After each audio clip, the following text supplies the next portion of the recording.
Blessings upon blessings to each and every one of you. This is Dr. Shalonda Treasure, and I'm here with a prophetic insight, prophetic message, apostolic message to those of you who are choosing to walk this love walk. Now, I'm speaking to those of you who are not more apt to put religion before spiritual growth. Christ Joshua, that's who is my guru of sort. I grew up understanding Yahshua, or learning to understand from the perspective of love is law, right? On these two commands hang all the laws and the prophets. And so I owe no man nothing but to love him. And that is absolutely enough. So if you are on the path of love walking, that means that you are not going to put the traditions of men before you put the heart of God.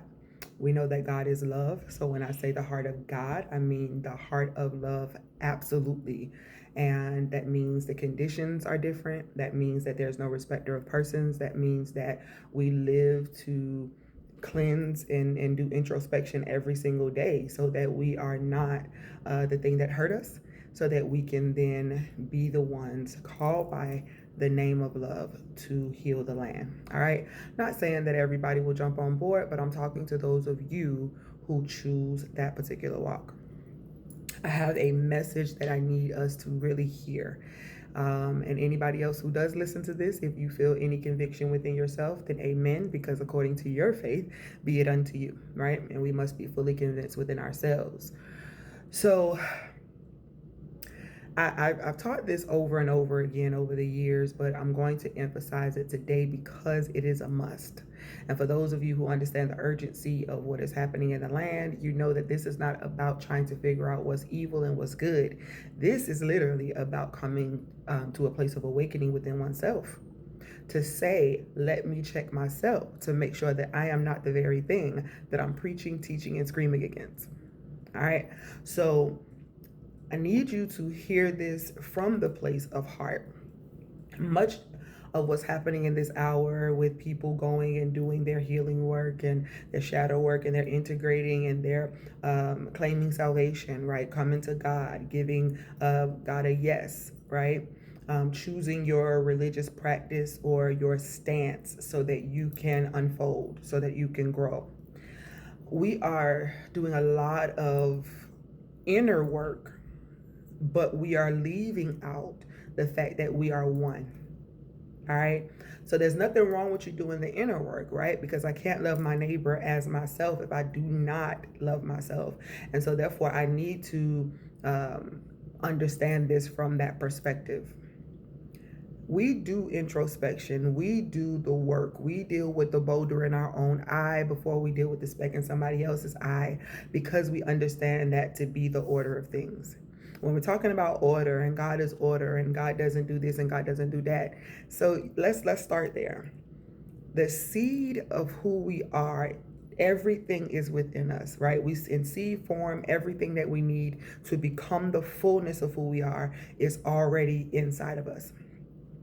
Christ Joshua says to the people when they're asking him, when is the kingdom coming? He's like, hey, you won't be able to observe it with your eye because the kingdom is within. In other words, everything starts within. Another scripture says, seek ye first the kingdom of God. God is love. So seek ye first the kingdom of love. That's how he gave it to me. And it's righteousness, it's right standing, it's justice. And then all these things shall be added unto you. So then Christ Joshua, of course, answers where the kingdom is, and that's where we stand. Romans 14 emphasizes it a little bit more. One must be fully convinced within themselves, because anything not done in faith or being fully convinced within myself is sin. All right. So for some of y'all may have to watch this over and over again, go back and re-listen to that. But because this is the case, I have to start within and decide what is going to govern my kingdom, right? Individually, we all have light and dark. Choosing ye this day is not about choosing a religion. It's not about choosing all of the different political stances or all the, we have our preferences. So we have different places that we can sit and visit and commune and all that, because we may meet the preference of somebody else, and we enjoy it. We enjoy the things separately and uniquely. But the first order of business is to recognize oneself as the unique expression of the great I am in the earth that is continually unfolding. God is all things at the same time, all the time. The great I am, the all in all, the beginning and the end, everything in between. And so if I do all of this introspection work, I heal this inner child, I parent my inner child, I do all the stuff, and nothing's wrong with it. But if I do all of that thinking that somehow I am more grand or special than another, then I will not do this work properly. I don't go within to push you out. I go within so that I can reconcile the thoughts of my own heart, so that I can heal the things that are broken within me, so that I can pay attention to the things that trigger me. Listen, I read my natal charts. I know what my signs are. I know my sun, my moon, my rising. I know all of these things, and I love esoteric and mystical and metaphysical ways of seeing life. I love seeing God as all things and then studying everything according to where my heart is led. And that is absolutely okay for me to do, because I'm fully convinced within myself that it's all good. But I will not do any of these things with the thought that this makes me better than. I use the tools to learn myself, to see myself clearly, to say, yeah, girl, you definitely that. You definitely do this. You definitely do that. And then the things that will not be for the good of the greater whole, I have to then evaluate myself and see if I am going to do more damage or if I'm going to contribute to the healing of the land. We have a way of making everybody else the enemy, or making the enemy just this outward experience, and that is going to cause us more harm than it is good. Because until we recognize that the enemy is the inner me, right? Everything done in spirit and truth, according to Christ Joshua. They that worship God must do so in spirit and in truth. Why? Because God is spirit and he seeks those who will do such, right? Worship him as such. So everything is spiritual first. We're walking around looking for this pitchfork dude, and we putting it all on everybody else. But those same scriptures again tell us that we wrestle not against the flesh and blood. So if I'm looking at you as being my enemy, then I still have some things confused. The enemy is inner me. So if I am not seeking to understand and to put that enemy in its proper place, to remind the enemy within me, the triggers, right? The all the stuff that we've been told, the curses spoken, all that stuff. If I do not put the enemy in its proper place, as Christ Joshua did in the wilderness, right? That was an inner battle. And therefore he had to deal with it. And what did he deal with it? How did he deal with it? By speaking a message right back. The thing that he held in his heart, right? Written on the tablet of his heart was the words that he gave back to this adversary. But check this. He was led into that wilderness to be tempted. In other words, the fire, the purification, the evaluation of what was going on in the thoughts of his heart had to be dealt with in that wilderness. And then once he continued to speak to a thing, then the deliverance came. Then the ministering to him came. So it's an inner battle. The wilderness that he was in, it was about this inner battle. There was a moment where he went up to this high pinnacle and was given this unction to throw himself off of there, right? Because God's going to give you or give the angels this assignment to come and get you, paraphrasing. And he's like, thou shalt not tempt the Lord thy God. In other words, yes, there are powers that I possess. There are things that I can say and manifest that will make my life a whole lot better. I can throw myself off of here and in this earthly thing and then, keep it moving, right? In the spirit realm. However, because I'm going to check myself and check my own heart, I'm going to be mindful of how I use these words. We make everyone an enemy before we go within, but a love walker will always go within first. Not because we're better than others, but because this is the strategy that was given. The kingdom is within. I'm supposed to seek ye first that kingdom. Where is it? Within. So now what do I want to do with this kingdom? Make sure that I'm not an enemy to my own. And then I'm going to love my neighbor as myself. I'm going to make sure that I'm not an enemy to theirs. So here comes this insight that I need you to hold on to. I need you to hear me when I say this. Stop looking so much for the enemy that's without, and begin to deal with the one that is within, with all the chatter, with all the yapping, with all the conversation, the thing that makes you sorrowful, the thing that makes you forget that you are a unique expression unfolding. Okay? You have got to take ownership of that. So if the enemy within you continues cycles, you got to deal with that enemy.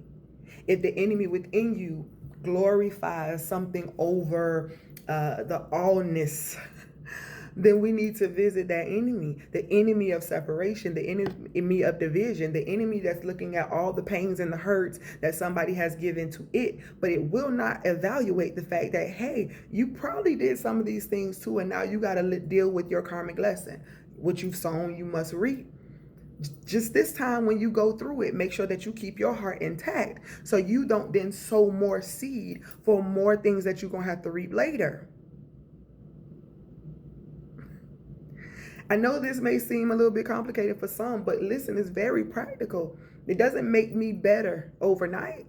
It means that I am continuing to choose to grow in this thing called love according to the commandment that I was given. And if the greatest commandment is love, then the greatest temptation is to abandon it. So now I need to just grow in it. I need you to hear me. Stop making an enemy out of everything else and not taking ownership of the enemy that is existing in you, that's causing you to literally not heal, not forgive, not do all the inner work so you can recognize, why am I continuing this particular pattern? Well, my mama did it, my daddy did it, my cousin did it, my spouse did it, my children did it, everybody else did it. Interesting. Because I can guarantee you on the other side of this, they're probably thinking the same thing. And then the generations before us were probably thinking the same thing. And then the generations after us is continuing the same thing. No, man, we got to stop, pause, and hear me.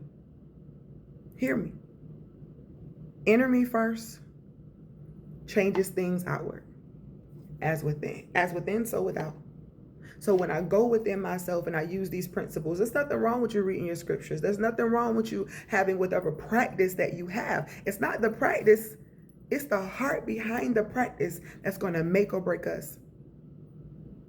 So you may not want to hear this, but while you're sitting on the couch, or while you're getting your therapy, your counseling, your coaching, and all the different things, while you're going to church every single Sunday, or going to mosque, or temple, or whatever it is that you do, make sure that the first thing you do is go within.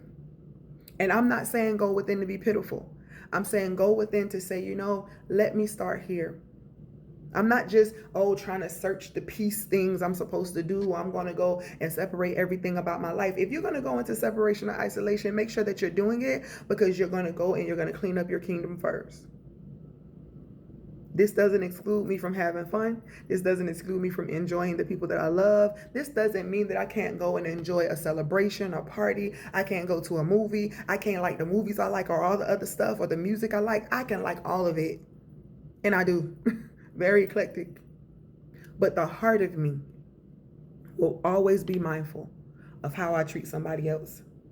And I also have to understand that I may, in my heart feel like I'm doing everything from a right intention, right intention place. And another person may still misjudge it. Another person may still not agree. Another person may still, why? Because we're all unique expressions and we interpret life different.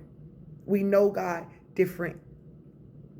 But when we are choosing to love, what we're saying is, I know that instead of me trying to make everybody outside of me be what I need them to be, I'm going to work on me. I'm going to position myself to be where I need to be. I'm going to live in my strength, walk in my uniqueness, and those who will, let them come. But I love the others enough to let them go and do what they need to do for themselves. So yes, there are people who may stand up against you in the physical. More than likely it's because they still got wounds and things that they need to heal on their own. Another thing could be that they grew up in traditions that simply tell them that they can't love everybody. You got to hate this because God hates this. You got people who live off of religion more than they live off spirit and truth. We teach a whole message about Christ Joshua that he probably wouldn't even approve of if he was still living, because he never asked to be worshiped.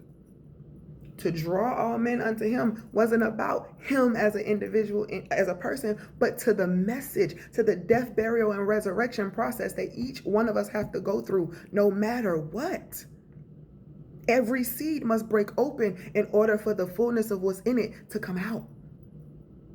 So you may not fully agree with everything that I have to say. Maybe you haven't gotten to that place yet. Maybe God will lead you to this message in a different way with a different language. But all in all, if I do not go within, then everything outside of me is going to feel like a fight, and it's going to feel like an enemy. There's no place in the scriptures that I've read that the enemy wasn't introduced in some way. Have you tried my servant Job? He was led into the wilderness to be tempted, and God hardened the heart of Pharaoh. Different conversations like that. The enemy is not something that God did not introduce. God is all things, so there is nothing that could exist if God did not allow it. But maybe, just maybe, if we are transformed by the renewing of our mind, studying to show ourselves approved, doing all the things that we need to do within first, then we'll have a different understanding of what it means, and thus it will be a little bit more sweatless to overcome. But we can't become the thing that hurt us and expect the land to heal. And we can't be so busy doing our own inner work, so we say, that we do it by trying to reject or make somebody else look like the enemy. No, we deal with the enemy within so that the enemy without has no place to stand. We heal our wounds, and we offer that same information to the generations after us, and we forgive the generations before us for what they didn't know. Let's love walk approach this thing. Can we do that? Many blessings to you. I love you just because I can. Listen, in the description right here or in that bio, you're going to find a way to go over and start your process of awakening the love self within, or dealing with the greatest temptation. Go ahead and tap into the resources. I love you so much. Oh, be sure to follow and subscribe and all that good stuff, and share if it relates to someone that you know needs.